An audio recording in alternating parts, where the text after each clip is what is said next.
आदमपुर की हवा किस ओर बह रही है, कौन होगा आदमपुर रण का विजेता, इन सब तमाम सवालों के लिए हम इस समय आदमपुर में मौजूद हैं। हमारे साथ रामस्वरूप मंझू जी हैं जो पूर्व राष्ट्रीय अध्यक्ष हैं बिश्नोई समाज के। आइए उनसे जान लेते हैं आदमपुर में क्या होने वाला है। सर, स्वागत है आपका।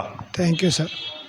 आदमपुर में विभिन्न दावे किए जा रहे हैं विभिन्न पार्टियों द्वारा। प्रचार का अंतिम दौर आने वाला है।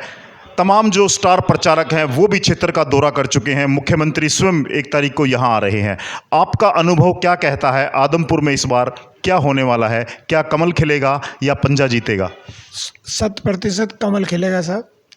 आदमपुर की पब्लिक जो है, जो बड़े लंबे टाइम से एक सत्ता के साथ रही हुई है, और वो सत्ता के जो सुविधा को जिस बात में पिछले 25 साल से जब इतनी अच्छी मंडी, इतना अच्छा विकास जिस इलाके के अंदर हुआ, वो पिछले 25 साल से जो है न सड़क रही, न को जो एक राजनीतिक द्वेषता के कारण, चाहे भले ही कुलदीप जी कांग्रेस में रहे तो ही राजनीतिक द्वेषता के कारण हुआ। तो कुलदीप जी के लिए ज़रूरी था कि अपने इलाके के विकास को करना, इसलिए उन्होंने अपनी एक इतनी लंबी पार्टी को भी इस बात को छोड़ा कि मुझे इलाके का विकास चाहिए, मुझे पार्टी में सत्ताधारी पार्टी में जाऊंगा तो इलाके का विकास होगा। लेकिन बिश्नोई जी, विरोधियों का एक दावा है, देखिए लोकतंत्र में पक्ष और विपक्ष दोनों का महत्व है, ये आप भी बखूबी समझते हैं। विपक्ष का दावा है कि ईडी के छापे, सीबीआई से डरते हुए कुलदीप जी ने भाजपा का दामन थाम लिया। नहीं, देखिए ये बातें तो जो विपक्ष तो यही बात कहेगा, पर लेकिन अभी कुलदीप जी के अगर ईडी के छापे चौधरी भजनलाल जी पे बड़े छापे पड़े थे, भजनलाल जी ने अगर जब थे, ये राजनीतिक लोगों का एक खेल है। अब ईडी के छापे करना या कोई ये करना, इससे कोई विपक्ष नहीं खत्म होता, न कोई कुलदीप के जाने से विपक्ष खत्म हो जाएगा, विपक्ष तो फिर भी रहेगा। लेकिन कुलदीप जी को यह है कि जहाँ 60 साल से जो चौधरी साहब ने इस इलाके के हर तबके के, हर गांव के, हर जाति के, हर वर्ग के, हर व्यापार छोटे छोटे को उन्होंने एक नीचे से उठ के, ग्रास रूट से उठ के जो एक इलाके का जो विकास किया ना, उस विकास का दर्द था इस परिवार के सामने कि अभी क्या करें। क्या राजनीति में तो कोई मोदी को तो अकेला चाहे तो कोई हुड्डा तो बदल नहीं सकता, मोदी को कोई कुलदीप नहीं बदल सकता, भाजपा को सत्ता को नहीं तो 2 साल तो सत्ता में रहना है। तो उन्होंने देखा कि अगर 2 साल अगर ये हो गया तो ये खड्डे सड़क बन जाएगी या सड़क खड्डे बन जाएंगे, पूरा ये हालात जो अभी पिछला हुआ। तो उन्होंने एक दर्द था उनको कि राजनीति पहले नहीं है, मुझे मेरा इलाका पहले है, मुझे मेरे इलाके का विकास पहले है। एक बात बताइए, भाजपा में आए हुए कुलदीप जी को लगभग 6 महीने हो चुके हैं, 5-6 महीने। वो एक दावा कर रहे हैं कि मैंने मुख्यमंत्री जी से मिलकर के 500 करोड़ रुपए की ग्रांट मंजूर कराई है। ये सब चुनावी बातें हैं या वास्तव में कुछ है? नहीं साहब, इसको आप राजनीतिक दृष्टि से देखोगे ना तो भाजपा को भी अगला चुनाव 24 वाला चुनाव दिख रहा है, कुलदीप को भी 24 वाला चुनाव है। अगर अभी इस 2 सालों में भाजपा ने काम नहीं किया इलाके में, ये चुनाव आदमपुर का उपचुनाव पूरे प्रदेश को एक सैम्पलिंग दे रहा है, ये दे रहा है कि हमने उपचुनाव हुआ और उस उपचुनाव को विकास के नाम से उपचुनाव जीता।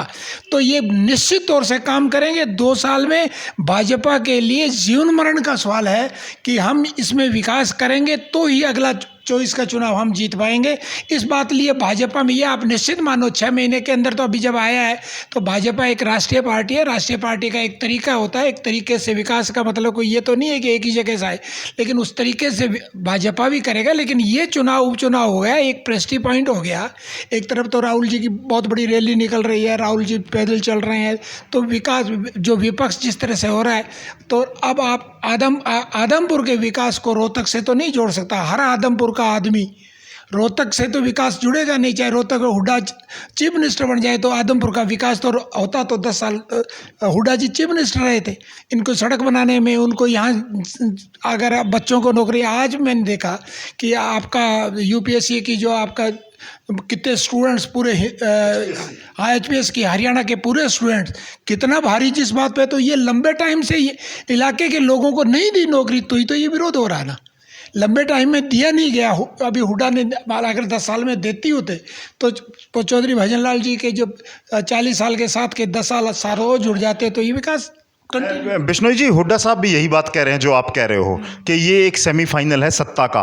आदमपुर की जनता ये तय करेगी और 2024 के सत्ता के सिंहासन को ये सेमीफाइनल के तौर पर देख रहे हैं। ये कह रहे हैं कि कांग्रेस पार्टी आ रही है 2024 में, आदमपुर से जेपी को जिताओ और इस भाजपा सरकार को भगाओ। देखिए, आदमपुर में अभी आदमपुर का हर वर्ग चाह रहा है, चाहे वो रेडी वाला है, चाहे वो किसान है, चाहे वो किसी भी कम्युनिटी का, वो चाहता है कि इस 2 साल में इस 2 साल में भाजपा जो विश्वास दिला रही है, अगर इस 2 साल में हम भाजपा को जिताएं, ये 2 साल तो आ जाएगा, 2 साल के अंदर काम हमें लेना है सरकार से। तो आम मतदाता सरकार से काम लेने के लिए, भले ही वो किसी भी पार्टी से जुड़ा हुआ आम, ये जो इलेक्शन है ये भाजपा को जिताएगी। और ये इसीलिए जिताएगी कि हमें इस 2 साल में अगर एक्सपेरिमेंट अगर हमारा सफल हो गया, काम हो गया, तो भाजपा कंटिन्यू करेगी। या जी हाँ दोस्तों, आदमपुर से एक बात सामने आ रही है कि ये एक इम्तिहान है। 2 साल सत्ता के शेष हैं भारतीय जनता पार्टी के। इन 2 सालों में आदमपुर की जनता को, आम जनता को क्या मिल पाता है, ये एक बड़ा सवाल है। और ये 2 साल क्या आदमपुर की जनता सत्ता में अपनी भागीदारी चाहती है, क्या आदमपुर की जनता भाजपा की सत्ता के साथ जुड़ना चाहती है, ये तय होगा 6 नवंबर को। तब तक आप देखते रहिए समाचार कैरी। एक बड़ा सवाल यही है कि इस बार क्या आदमपुर की जनता, जो अपनी भाजपा की धुर विरोधी रही है, यहां से कभी कमल नहीं खिल पाया है। बिश्नोई जी, ये बात ठीक है, कमल नहीं इसलिए नहीं खिल पाया कि यहाँ उस वक्त विकास का पुंज था, विकास का एक स्तंभ था, इसलिए कमल नहीं खिला। लोगों का विश्वास था भजन लाल जी पे। भजन लाल जी जो कहते थे वो करते थे। और इस इलाके को, ये तो बहुत रिमोट कंट्रोल पे एकदम बिरानी इलाका था, जिसमें भजन लाल जी ने जो आदमपुर को जो एक मतलब लोगों के नामी शहर बना दिया था। आदमपुर को पहचान मिली है चौधरी भजनलाल के मुख्यमंत्री काल से, और तब से लेकर के आज तक यह सीट भजनलाल के परिवार के हिस्से आती रही है।